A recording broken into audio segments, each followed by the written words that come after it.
Wellington test पर भारत ने कसा शिकंजा। दूसरी पारी में न्यूजीलैंड की आधी टीम लौटी पवेलियन।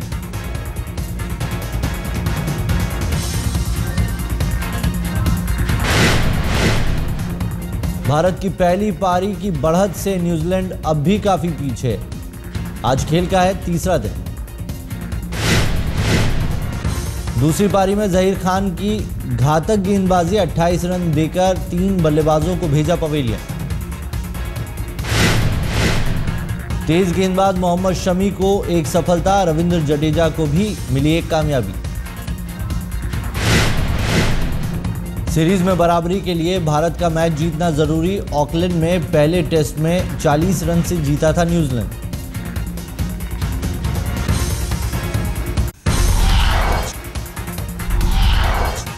पहली पारी में टीम इंडिया ने बनाई 246 की बढ़त। न्यूजीलैंड के 192 के जवाब में भारत ने बनाए थे 438 रन। भारत की ओर से अजिंक्य रहाणे की शानदार बल्लेबाजी, टेस्ट क्रिकेट का पहला शतक जमाया। 118 रन की पारी में रहाणे ने लगाए 17 चौके और एक छक्का। धोनी के साथ 7वें विकेट के लिए 120 रन जोड़े। सीरीज में लगातार दूसरा शतक बनाने से चूके शिखर धवन 98 रन बनाकर सऊदी का शिकार बने। कप्तान धोनी ने किया आक्रामक बल्लेबाजी, 9 चौके और एक छक्के की मदद से बनाए 68 रन।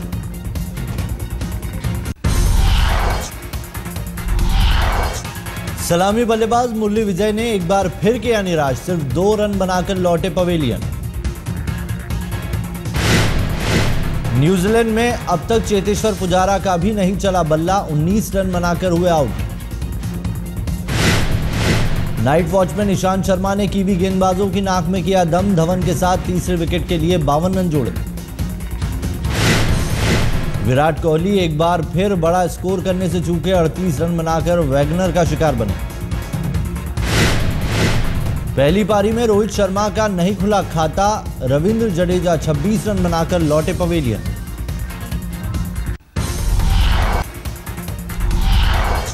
टेस्ट क्रिकेट में पहला शतक जड़ने वाले रहाणे ने द्रविड़ और सचिन को बताया अपना रोल मॉडल। कहा, दोनों दिग्गजों से काफी कुछ सीखा।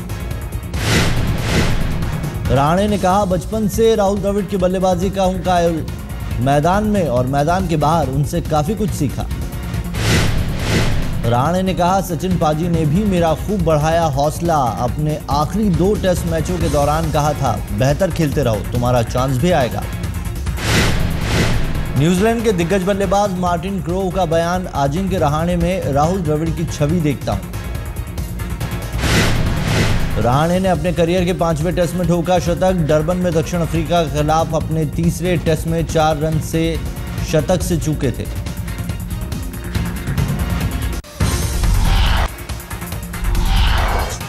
दक्षिण अफ्रीका को अपने ही घर में मिली करारी हार। पहले टेस्ट में ऑस्ट्रेलिया ने 281 रनों से हराया। सेंचुरियन में दक्षिण अफ्रीका के सामने जीत के लिए थी 482 रनों की चुनौती। पूरी टीम 200 रनों पर ही ढेर। ऑस्ट्रेलिया की जीत में हीरो रहे मिशेल जॉनसन, 12 विकेट लेकर बने man of the match. Australia ने 4 विकेट पर 290 रन बनाकर घोषित की थी दूसरी पारी। डेविड वार्नर ने बनाई सेंचुरी। ऑस्ट्रेलिया ने पहली पारी में बनाए थे 397 रन। दक्षिण अफ्रीका की टीम पहली पारी में 206 रनों पर ही सिमट गई थी।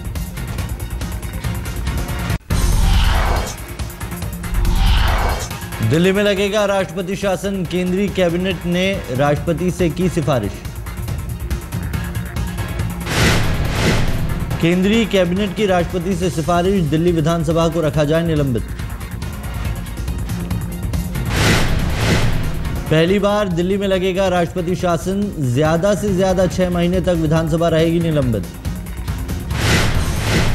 मनमोहन कैबिनेट के फैसले पर केजरीवाल ने उठाए सवाल, जब आप और बीजेपी चाहती हैं चुनाव तो विधानसभा सस्पेंड क्यों? उपराज्यपाल ने केंद्र को भेजी थी रिपोर्ट, की थी विधानसभा को सस्पेंड रखने की सिफारिश।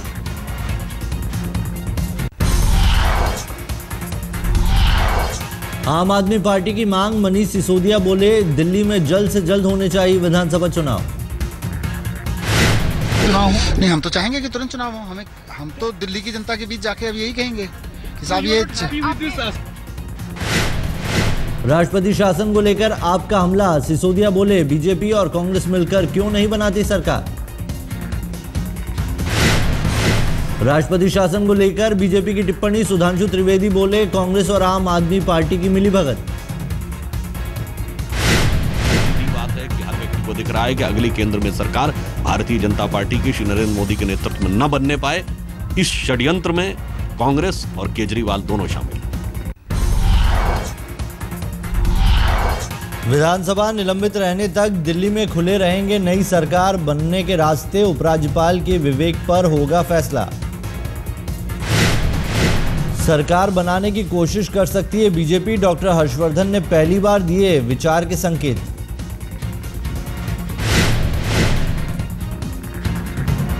अगर कोई स्पेसिफिक सवाल हमारे संज्ञान में आएगा तो उसका उत्तर उस समय हम हमारे सीनियर लीडर्स के साथ विचार करके सोचेंगे। केजरीवाल के इस्तीफे के बाद कांग्रेस का ऐलान। शीला दीक्षित बोली चुनाव के लिए तैयार है पार्टी।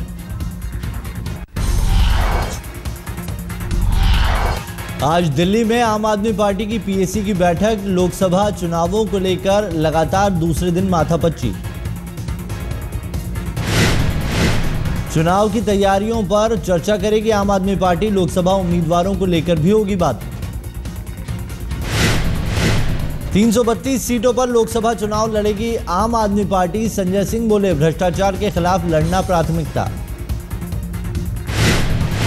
लोकसभा चुनाव की तैयारियों में जुटी आप। पूरे देश में झाड़ू यात्रा निकालेगी पार्टी।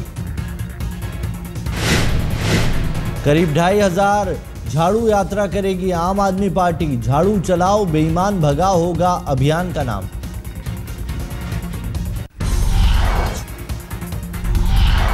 आज केजरीवाल को लेकर साफ हो सकती है तस्वीर। आम आदमी पार्टी की पीएसी बैठक में हो सकता है फैसला।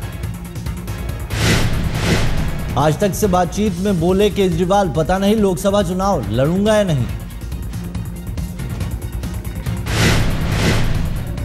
हाँ, मुकेश अंबानी इस देश का विकास, रिलायंस का नाम लिख रखा है, विकास कर रहे हैं। 11 कॉर्पोरेट सेक्टर इस देश को चला रहे हैं 60-67% हिस्से में। क्या इसमें क्या आपत्ति है सर? यही तो सारा का सारा है कि भाई आज एक आम आदमी 80% से ज़्यादा लोग। आज तक से एक्सक्लूसिव बातचीत में बोले केजरीवाल मैं प्रधानमंत्री पद का उम्मीदवार नहीं।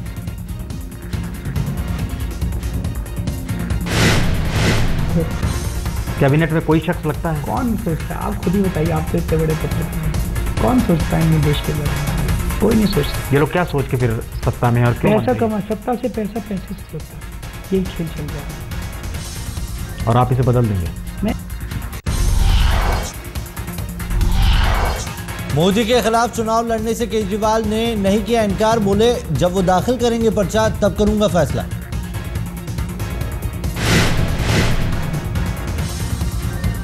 राहुल गांधी के खिलाफ तो आपने कुमार विश्वास को भेज दिया। नरेंद्र मोदी के खिलाफ कौन जाएगा? कहाँ से लड़ रहे हैं? या तो गुजरात से या यूपी से। देखते हैं, जब अनाउंस करेंगे तब देखेंगे। आप मुस्कुरा रहे हैं तो लगता है आप उस दिशा में जाएंगे। नहीं, देखते हैं कहाँ से लड़ेंगे, अभी तो पता ही नहीं, अभी तो थ्योरेटिकल क्वेश्चन है। मोदी पर केजरीवाल का हमला। आज तक से खास बातचीत में बोले नहीं चलेगी चाय की राजनीति। केजरीवाल ने बीजेपी और कांग्रेस पर साधा निशाना। बोले मुसलमानों का भला नहीं चाहती दोनों पार्टियां। आज तक से खास बातचीत में बोले केजरीवाल सिर्फ आम आदमी पार्टी ही देश को बचा सकती है।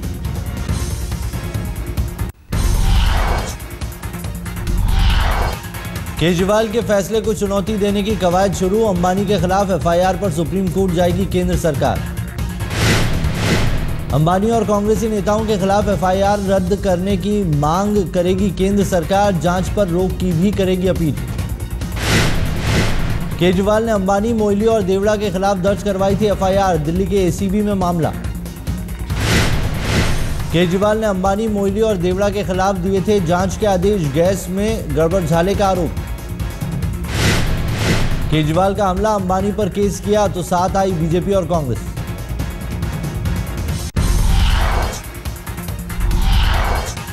बेलगाम में राहुल ने बीजेपी पर साधा निशाना, कहा लोगों को आपस में लड़ाता है विपक्ष। कोच्चि में सोनिया का भी बीजेपी पर हल्ला बोल, बोली तोड़ने की नहीं जोड़ने की होनी चाहिए राजनीति। सोनिया के घर के बाहर प्रदर्शन, यूपीएससी छात्रों ने की विदेशी भाषा शामिल किए जाने की मांग। मीडिया कर्मियों पर भड़के केंद्रीय मंत्री बेनी प्रसाद, गोंडा में पत्रकारों से बोले तुम सबको मुलायम ने भेजा।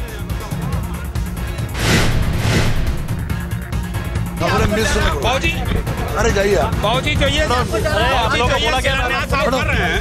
जो आप ये शिलान्यास कर रहे हैं।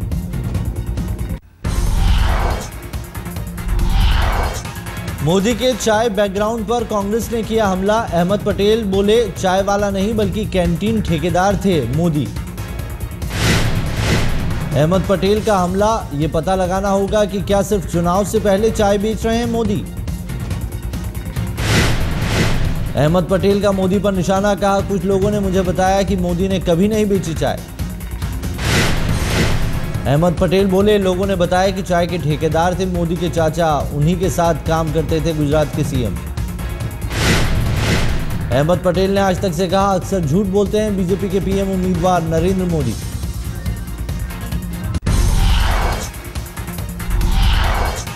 आज कर्नाटक में राहुल के दौरे का दूसरा दिन, टुमकुर में महिलाओं को करेंगे संबोधित।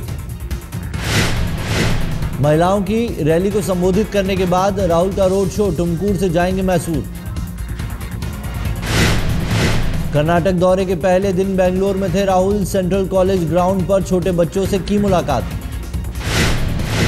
राहुल से मिलने के लिए घंटों से इंतजार कर रहे थे बच्चे, मासूमों ने दी आवाज तो गेट पर रुके कांग्रेस उपाध्यक्ष। राहुल को एक बच्चे के पिता ने दिया आशीर्वाद, कहा एक दिन जरूर बनेंगे प्रधानमंत्री।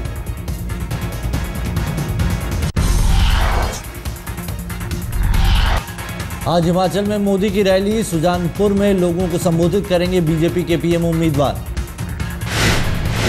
मोदी की रैली को लेकर बीजेपी का दावा, पीएम उम्मीदवार को सुनने पहुंचेंगे 2 से 3 लाख लोग। मोदी की रैली के लिए पहाड़ों पर खास इंतजाम, करीब 1000 गाड़ियों के लिए बनाई गई पार्किंग। ममता बनर्जी ने बीजेपी के चाय पर चर्चा अभियान पर ली चुटकी, बोली हम चुनाव से पहले नहीं करते ऐसा। दिल्ली में मोदी पर लिखी किताब का विमोचन, बीजेपी के वरिष्ठ नेता अरुण जेटली ने किया बुक लॉन्च।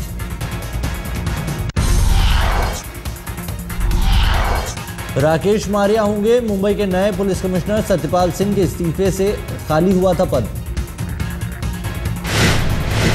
गाजियाबाद के लोनी इलाके में बीएसपी नेता की गोली मारकर हत्या, एक मीटिंग से लौट रहे थे डॉक्टर अमरपाल। रास्ते में बाइक सवारों ने की अंधाधुंध फायरिंग, हत्या को अंजाम देकर फरार हुए हमलावर।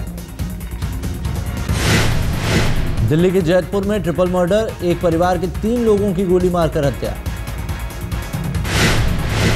बदमाशों ने पहले युवक की हत्या, बेटे को बचाने आए मां बाप को भी भूना।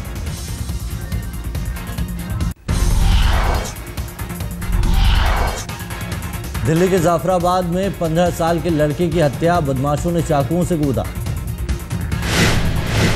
पुलिस के मुताबिक घर की 3री मंजिल पर मिली लड़के की लाश, अभी तक नहीं हुई किसी की गिरफ्तारी। दिल्ली के करोल बाग में सामने आया युवती की हत्या का वीडियो, वैलेंटाइन डे के दिन हुई थी वारदात।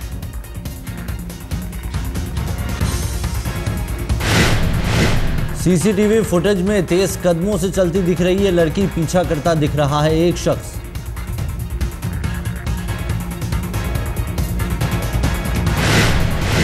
बदमाश ने सिमरनजीत नाम की लड़की पर किए थे चाकू से वार, 2 दिनों बाद भी नहीं हुई कोई गिरफ्तारी।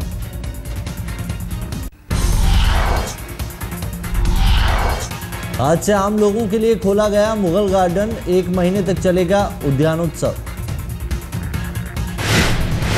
राष्ट्रपति प्रणब मुखर्जी ने किया उद्यानोत्सव का उद्घाटन, इस साल ट्यूलिप होगा मुख्य आकर्षण।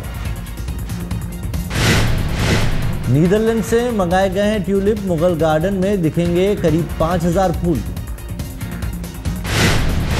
मुगल गार्डन में गुलाब के फूलों की करीब 200 प्रजातियां, 80 किस्म के कैक्टस भी मौजूद। सोमवार को छोड़कर हफ्ते में 6 दिन खुलेगा मुगल गार्डन। सुबह 10 से शाम 4 बजे तक होगी आम लोगों की एंट्री।